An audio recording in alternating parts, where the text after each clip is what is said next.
বেগুনগুলো এইভাবে ভেজে নিয়েছি। এবার এই বেগুন ভাজা তেলের কড়াতেই তেল দিয়ে দিলাম। তেলটা গরম হয়ে গেছে, দিয়ে দিচ্ছি একটু কালো জিরে, 3টে কাঁচা লঙ্কা চিড়ে দিয়েছি। এবার এটার মধ্যে একটুখানি জল দিয়ে দেবো,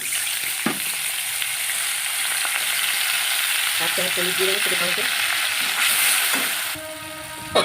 দিয়ে দেবো, ছোটো চামচে 1 চামচ লঙ্কা গুঁড়ো,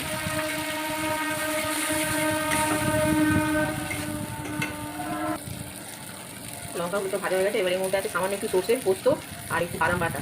এবার এটা আমি দিয়ে দিচ্ছি, দিয়ে এটা নাড়াচাড়া করে নেবো।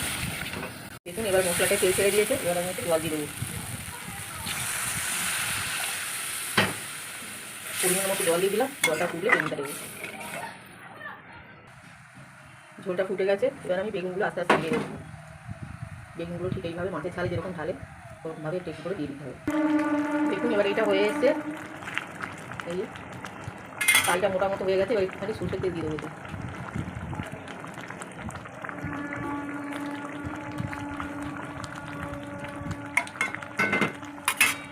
এবার আমি এটা ঢেলে দেখাবো।